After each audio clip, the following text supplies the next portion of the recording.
Fala, tudo bem? Como é que vocês estão? Sei que já faz tempo que eu não apareço por aqui com algumas novas, mas agora a gente conseguiu se estabilizar.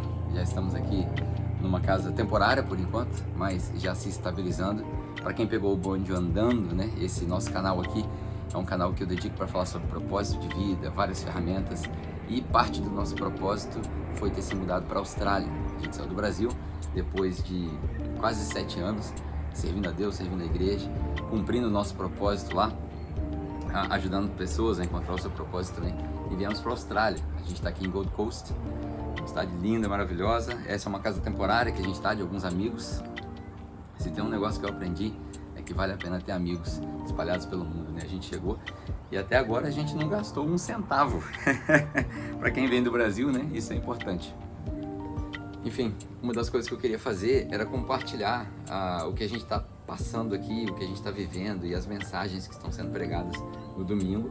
Eu acho que muita gente no Brasil tem curiosidade de saber. E isso vai ajudar também as pessoas a entenderem, principalmente aqueles que são cristãos, que me seguem por aqui no YouTube, no Instagram. Vai ajudar eles a entenderem de onde vêm todas essas ideias que o Pedro acaba compartilhando, né?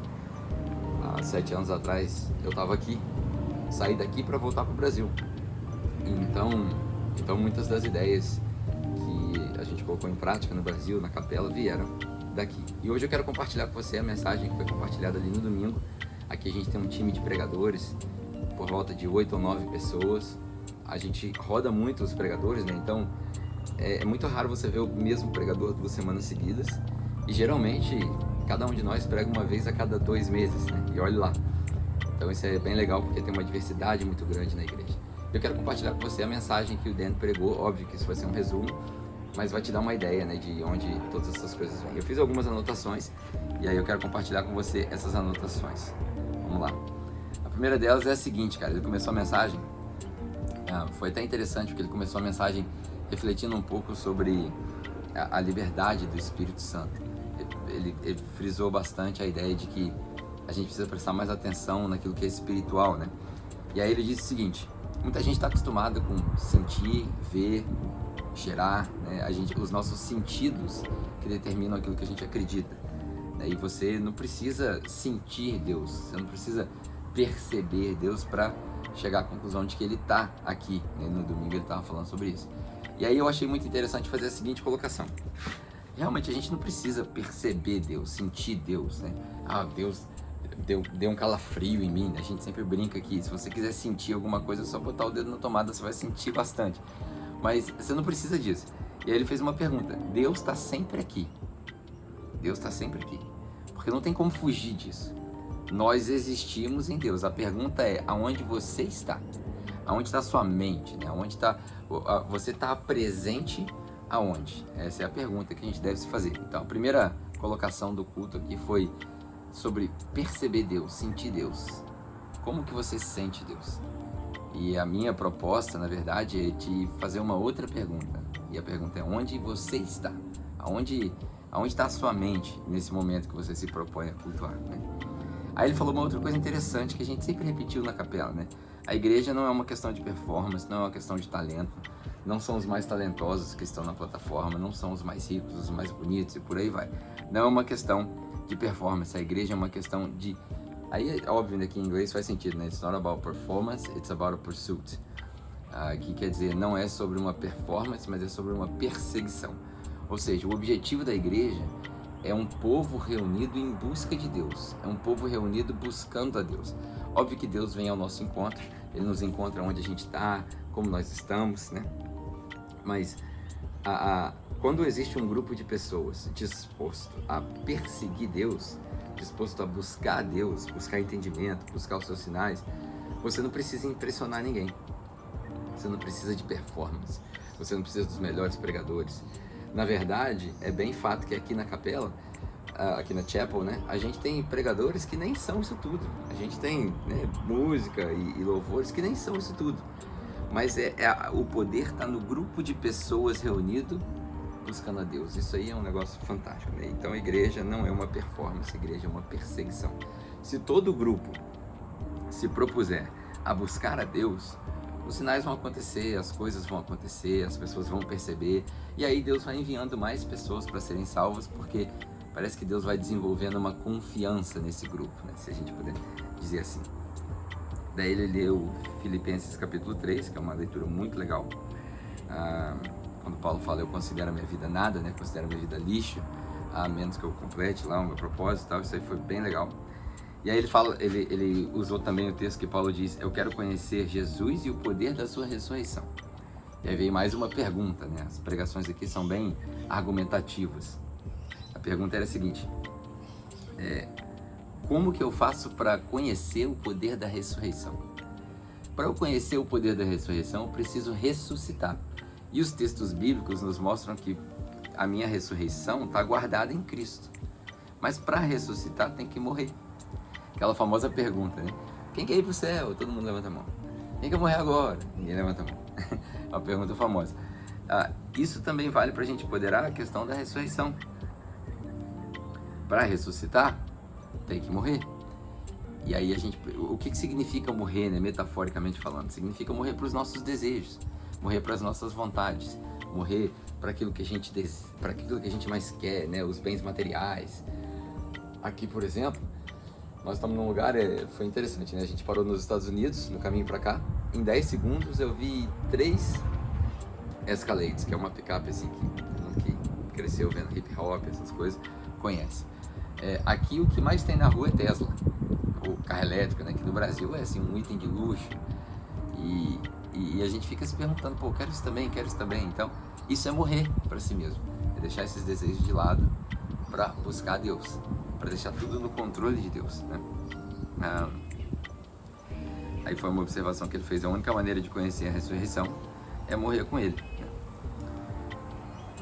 Aí ele deu alguns pontos, como é que faz pra gente viver essa liberdade do Espírito, como é que faz pra gente conhecer Deus, como é que faz pra gente realmente se tornar um grupo de pessoas, uma família que busca Deus. A primeira, bem óbvia, né, e foi legal que ele falou assim, o que eu vou falar aqui tudo é muito óbvio, e a maioria das pessoas que está acostumado com boas pregações, com performance, se perguntariam assim, tá, mas o que mais que tem? É só isso aí? Mas ele falou assim, foi tão óbvio, mas o óbvio às vezes não é colocado em prática. Então o primeiro ponto é o seguinte, busque a Deus e não ao pecado, né? Seek God, not sin. Mais uma vez o inglês, né, que faz sentido, seek God, né? Seek de procurar e não sin, de pecado. Busque a Deus e não ao pecado. Isso aí foi básico, mas a maioria das pessoas ainda vive uma vida onde o objeto da nossa afeição, né, o objeto do nosso carinho, do nosso amor, da nossa vontade é material. A maioria das pessoas não está satisfeita em se encontrar com Deus e se deleitar em Deus. A gente quer mais das coisas. Então, primeiro, busca a Deus e não o pecado. Segundo, tema a Deus e não ao homem.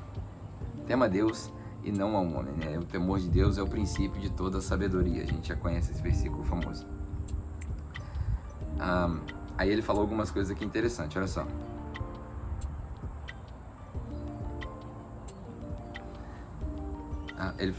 Aí ele falou sobre esse lance de temer, né, no sentido de respeitar. Ele até usou o exemplo falando que alguns medos, eles paralisam a gente. E aí ele falou, claro que você não quer ficar paralisado, você não quer se tornar paralisado pelo medo de Deus. Mas eu achei uma vírgula ali, um negócio interessante, que aí é coisa minha, né? Como seria bom se as pessoas desenvolvessem um temor de Deus que as paralisasse? Sabe assim, eu lembro que quando a gente foi para Nova Zelândia tem um dos bungee jumpings mais famosos do mundo. É muito alto e aí você pula lá de cima, amarrado lá com aquele negócio no pé, e você vai dentro de um rio assim, mas lá de cima o rio é tão pequenininho que parece que você não vai cair dentro do rio, parece que você vai bater nas pedras. É um negócio fantástico assim, de radical. E muita gente subia até o bungee jump, e quando chegava lá em cima, ele não pulava. O cara entrava em pânico, não pulava, e aí implorava para descer, né? Alguns eram empurrados de lá, mas alguns desciam. Esse é um medo que paralisa. Aí eu te pergunto, se essa pessoa, suponhamos que ela não esteja ali com nenhum material de segurança, nada disso, esse medo que paralisa ela é bom, porque ela ficaria ali esperando alguém a resgatar. Eu acho, né, que a gente deveria desenvolver na nossa adolescência, na nossa juventude, nas conversas que a gente tem com eles, um temor tão grande por Deus que os paralisasse. na hora que o cara for, sei lá, usar droga, fazer alguma coisa que não deve, entrar num relacionamento sexual indevido, muito cedo, antes do casamento, que aquilo ali paralisasse o cara, sabe? Porque tem muito cristão, né? Vamos dar o exemplo do relacionamento sexual antes do casamento. Por que a gente fala casamento, né?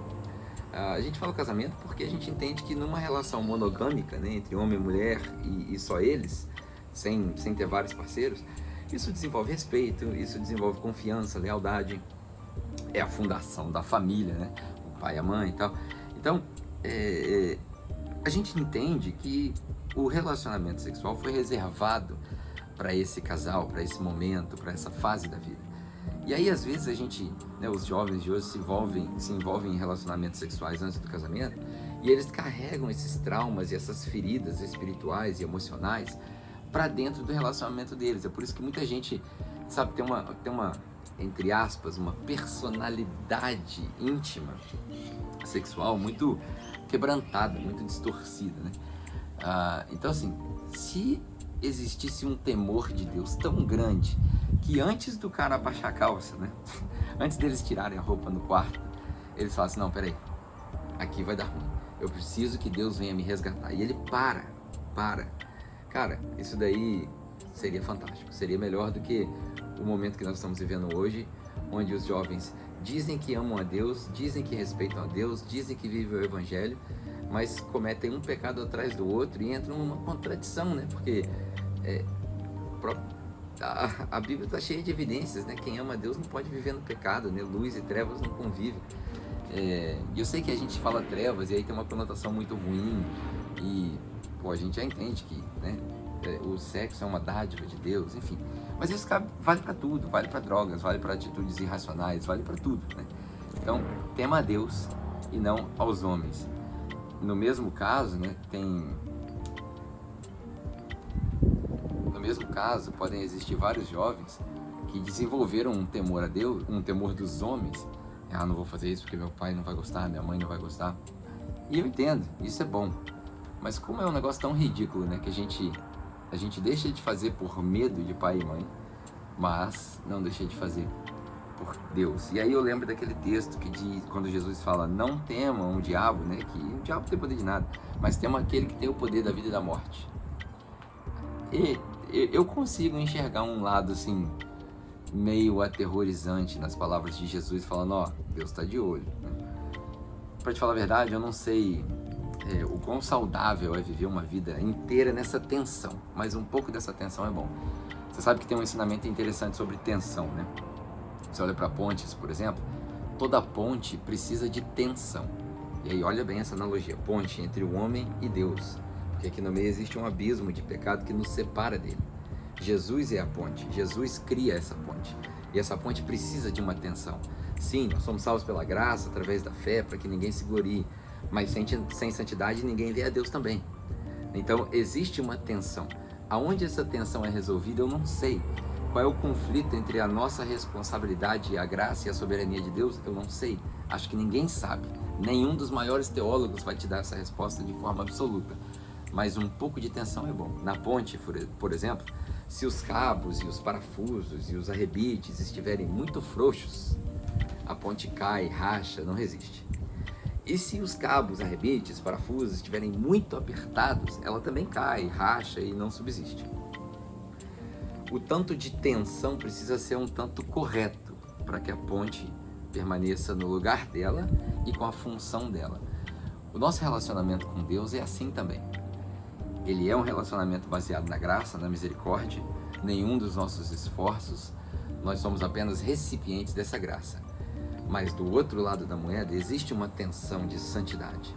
Existe uma expectativa do cristão de viver em santidade. Óbvio que isso não é algo que vai ser requerido de pessoas que acabaram de entender o que está acontecendo. Isso é progressivo, né?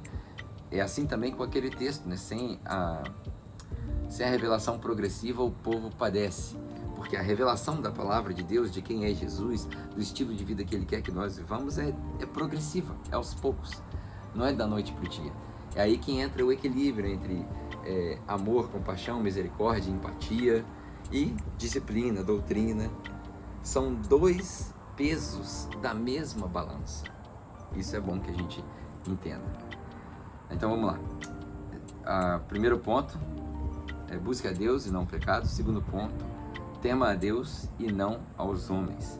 Terceiro ponto, ame a Deus e não o mundo. Ame a Deus e não ao mundo, né? Quem ama o mundo não pode servir a Deus. E o mundo, óbvio, é uma metáfora para o materialismo. Eu gosto muito de filosofia. Eu leio muito sobre os estoicos. E os estoicos são bem famosos por tentarem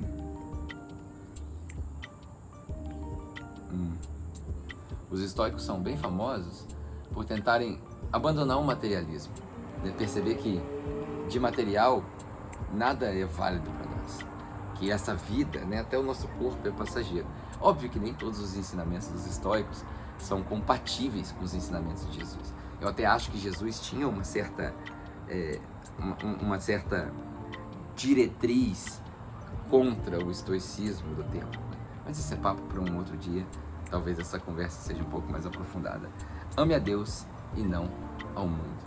Não fique... É um texto muito claro, cara. Mateus capítulo 6, né? As pessoas que ficam assim, naquela constante oração temerosa, cheia de insegurança, né? Deus, como é que eu vou fazer para pagar o aluguel? Como é que eu vou fazer para comprar isso, né? Você vê, a gente veio para cá, nós trouxemos pouquíssimo dinheiro, muito pouco, não trouxemos nada. Eu não trouxe computador, eu não trouxe nada para trabalhar, eu trouxe meu telefone. E aí eu cheguei aqui, cara, tô sendo agraciado dia após dia, né? As bênçãos de Deus se renovam, as misericórdias de Deus se renovam todas as manhãs. A gente tem lugar para dormir. Por todos os lugares que a gente passou, a igreja trouxe alimento e colocou alimento na geladeira, comida sobre a mesa. Eu ganhei um computador pra gente trabalhar. Eu tô usando o fone de um amigo pra gente poder gravar aqui, porque aqui venta muito. Você não tem noção da quantidade de vento que tá tendo aqui, né? Então, assim, espero que isso aqui esteja funcionando bem. É um paliativo, né? Então a gente deve, assim, amar a Deus e não ao mundo. A gente não deve buscar essas coisas, né? Jesus disse que os pagãos é que se preocupam com essas coisas. São os pagãos que ficam se perguntando como é que eu vou pagar a conta, o que eu vou vestir, o que eu vou comer, o que eu vou beber. Deus sabe o que a gente precisa. E aí Jesus dá o exemplo, cara, só você olhar para a natureza. Cada passarinho desce nessa árvore, você vai ver que ele voa, ele come a semente, ele volta, ele prepara o ninho. E se Deus cuida desses passarinhos, né, desses pardais, será que a sua vida não é mais importante que a de um pardal? E óbvio que eu não estou querendo entrar numa questão de hierarquia, de cadeia alimentar, mas pensa. Não, olha para as flores do campo. Jesus faz uma analogia interessante, né? Os lírios do campo são tão bonitos. Eles não fazem força nenhuma para nascer, força nenhuma para sobreviver. E sendo tudo bem que é uma vida orgânica, mas está ali inanimada, sendo um negócio insignificante desse, Jesus diz que nem Salomão em toda a sua glória se vestiu como os lírios do campo. Olha que doideira. Então, amar a Deus tem suas recompensas. Depender de Deus tem as suas recompensas. E por último, já falei demais, né? Era para falar bem pouquinho. Eu queria resumir a mensagem, mas por último, ele diz: creia em Deus e não no enganador. Creia em Deus e não no enganador. O enganador, ele quer dizer o diabo. O papel do diabo é mentir para nós. O papel do diabo, Jesus diz que, certa vez, conversando com os fariseus, ele fala: vocês são filhos do seu pai, o diabo, porque ele é o pai da mentira e ele é um mentiroso e um assassino desde o princípio. A língua natural dele é a mentira. Por exemplo, aqui na Austrália a gente fala inglês. No Brasil a gente fala português. No inferno a gente fala mentirês. Entendeu? Na Austrália fala inglês, no Brasil português e no inferno mentirês. A língua do diabo natural não é inglês nem português, embora ele até consiga se comunicar através das suas artimanhas, né? Às vezes ele se passa por situações e pessoas, né? E por aí vai. Mas às vezes ele até consegue fazer isso, né? Mas a língua do diabo nativa, que ele se comunica melhor, é a mentira, é o mentirês, né? Eu tenho um privilégio, assim, muito... Eu fico honrado e eu me considero realmente privilegiado de falar duas línguas, né? Eu entendo algumas outras, mas falar mesmo, eu falo duas línguas. Não posso dizer que eu falo espanhol, que seria mentira, a gente arranha, né? Mas o inglês eu desenrolo na moral e o português também. E eu acho interessante que, assim, as pessoas que são nativas, né, eu tenho uma facilidade de me comunicar em português porque é minha língua nativa, é o que eu aprendi. A Isabel, pequenininha, com 3 anos, ela fala as 2 línguas, né? Ela está aprendendo a articular algumas coisas agora. Curiosamente, o inglês para mim é igual ou tão mais fácil. Eu me expresso muito melhor em inglês às vezes do que em português, até pela arte de pregar, né, de montar as frases e por aí vai. Mas é a minha língua nativa. Agora, quando você fala na sua língua nativa, você tem maneiras muito sutis de se comunicar. O diabo faz isso, né? O papel de enganador, nem sempre ele vai mentir para você straight out, né? Como a gente fala aqui em inglês. Nem sempre ele vai virar para você e falar assim, olha só, minha camisa, por exemplo, é preta, isso é um fato. Aí ele vira e fala para mim, não, sua camisa é vermelha, ou sua camisa é azul. Não, ele não vai fazer isso, porque é muito óbvio. O que ele vai fazer é talvez me distrair, tentar fazer com que eu esqueça. E aí depois disso tudo, quando você menos percebe, você já está repetindo aquilo ali para você mesmo. É assim no seu casamento. O diabo não vai falar para você assim, não ama sua esposa não, trai ela, né? Ou não ama seu esposo, não trai ele. Ele vai começar a falar assim, poxa, sexta-feira à noite, né? Aquele sextou, hashtag sextou, vai sair o pessoal do trabalho, aquela menina tá me dando mole, ou aquele cara tá me dando uma moral. E lá em casa, pô, a tensão tá muito alta, porque tá difícil de pagar a conta, e as crianças arrumando problema, e esse cara aqui me dá mais atenção, ou aquela mulher ali me dá mais atenção. E aí você vai sutilmente. Ah, tem nada a ver, vou dar uma carona, porque pô, os caras estão a pé, ou ela tá a pé, vou dar uma carona. Ou não tem nada a ver, vou sentar um pouquinho mais perto, vou fazer uma brincadeira. Quando você menos percebe, vocês já estão na cama. E aí a mentira se tornou uma realidade. Esse é o trabalho do enganador, porque ele engana. Ele não tenta te convencer com a mentira, ele engana.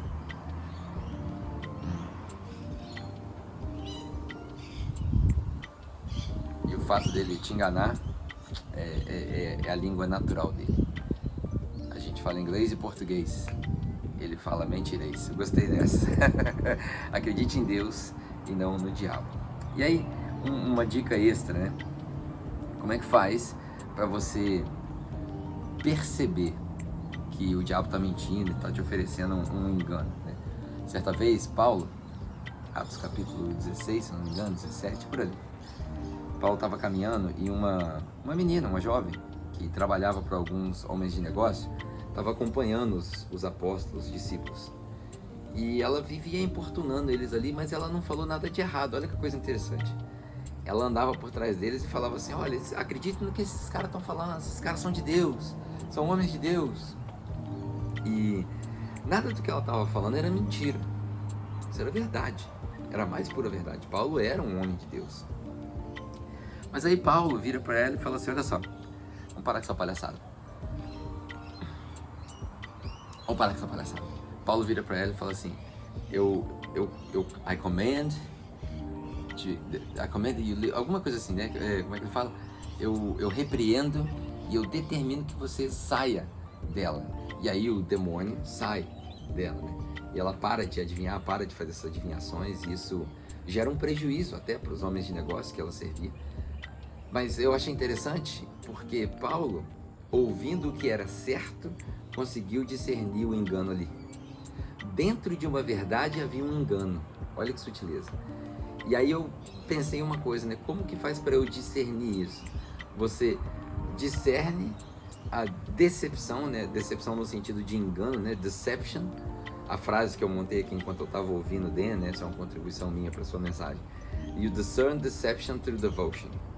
You discern deception through devotion.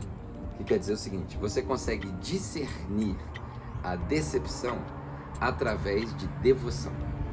Quem tem uma vida devota a Deus discerne facilmente o que está se tornando uma desilusão, uma decepção, um engano.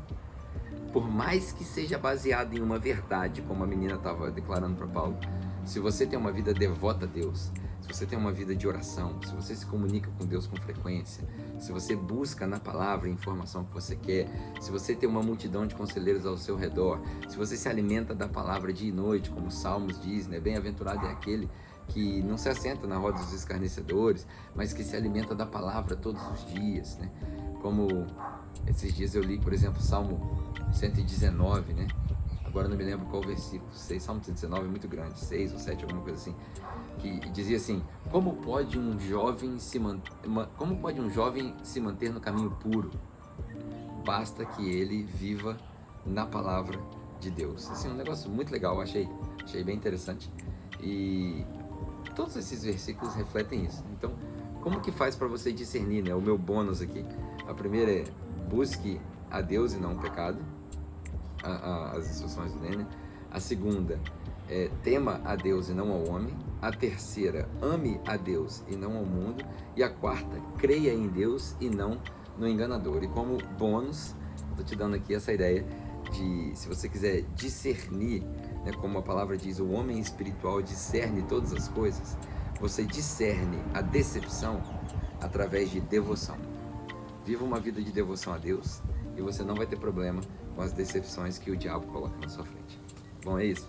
Eu queria muito compartilhar com você. Eu quero fazer disso um hábito. Eu acho que vai ser bom para você que me segue aqui no canal entender como a gente pensa aqui na Austrália, em termos espirituais, obviamente, né? Claro que tem muita coisa para ser agregada, e aqui no canal a gente está sempre falando sobre propósito de vida. É o meu objetivo. Vai ser uma jornada interessante, porque eu estou montando essa plataforma também em inglês, então vocês vão poder acompanhar. Acredito que em breve a gente vai poder mostrar algumas coisas. Quero muito poder compartilhar com você também essas vitórias, essas bênçãos daqui. Mas isso faz parte do meu propósito, né? A palavra faz parte do meu propósito. Então, embora a gente não esteja aqui numa plataforma, porque aqui a gente tem um time grande, e curioso, a gente conseguiu fazer isso na capela também, né? Um time de pregadores diversificado. Então, nem todo domingo sou eu que estou pregando, mas é muito legal eu poder fazer parte. Por exemplo, aqui somos alguns pastores, né? Tem vários, não vou citar nomes aqui que eu vou acabar esquecendo, mas a minha função foi vir para cá para poder montar uma escola bíblica, né? Para poder montar um seminário de treinamento para plantadores de igreja. Então, eu venho absorvendo muitas experiências. Eu estou vivendo um momento assim de sentar com mentores que têm 50 anos de ministério, 60 anos de ministério, que plantaram 30 igrejas, que plantaram 100 igrejas, que rodaram o mundo, né? Hoje de manhã eu estava tomando café com um cara que plantou mais de 20 igrejas na África, de Zâmbia à África do Sul, né? E já teve a sua vida ameaçada, né? Enfim, tá sendo muito legal. Então são experiências que eu vou poder compartilhar com vocês. É um mundo diferente, eu espero que vocês gostem, mas acima de tudo que edifique vocês, né? Que isso edifique a igreja, que edifique as pessoas que me seguem. É óbvio que aqui no meu canal você vai ver um conteúdo inteiro do Pedro, né? Eu gosto de compartilhar sobre o propósito. A nossa plataforma é sobre isso, mas o meu propósito em particular tem a ver com a palavra de Deus, com a igreja, com pregação, né? Então, se você quiser, você assiste esses vídeos, senão você pula eles. Tem bastante coisa interessante. Se você curtiu essa ideia, me avisa, né? Deixa no comentário aqui que você curtiu, o que você aprendeu, as suas observações. Quero muito entender como é que vocês estão pensando desse lado. E se você tem interesse em saber um pouco mais sobre propósito de vida, gestão de tempo, liderança, desenvolvimento de caráter, desenvolvimento das nossas capacidades pessoais, eu tenho uma plataforma. Essa plataforma a gente chama, é uma plataforma que explora a questão do propósito de vida, né? É o Pedro On Purpose. Se você entrar no meu site, www.pedroonpurpose.live, tá tudo em português lá ainda, você pode ficar tranquilo, só o nome que é em inglês, porque tem um propósito para isso também. E lá você consegue adquirir o acesso para essa plataforma, né? Não vou fazer muita propaganda, você assiste se você quiser, mas é uma plataforma com 3 ambientes. Tem um treinamento para te ajudar a encontrar ou alinhar o seu propósito, tem um ambiente de mentoria ao vivo, né? Que uma vez a cada 15 dias a gente está conversando ao vivo sobre o assunto que você quiser, e nos 15 dias intercalados a gente tem um vídeo técnico com alguns assuntos mais interessantes que tem a ver com propósito de vida, liderança, business, gestão e por aí vai. Tá bom? Então, se você quiser, é só clicar aí no meu site. Não se esquece de deixar a sua curtida aqui. Se você não está inscrito no canal, se inscreve no canal. Isso é bom para nós. Nos ajuda a ver quem está curtindo. E mais importante que isso, deixe seu comentário aqui embaixo com aquilo que você aprendeu. No final do vídeo, agorinha mesmo, vai aparecer aqui uma recomendação para você, que eu tento escolher de maneira que seja mais proveitoso para você, de acordo com o seu perfil. Então, não deixe de assistir esse vídeo não, que certamente tem coisa boa para agregar valor para você também aqui, beleza? Deus te abençoe, um abraço e até a nossa próxima interação, se Deus quiser. Even when you feel low, you can still go. Even when you feel slow, you can still go. Even when there's no hope, you can still go. I never answer to no, man, I still go.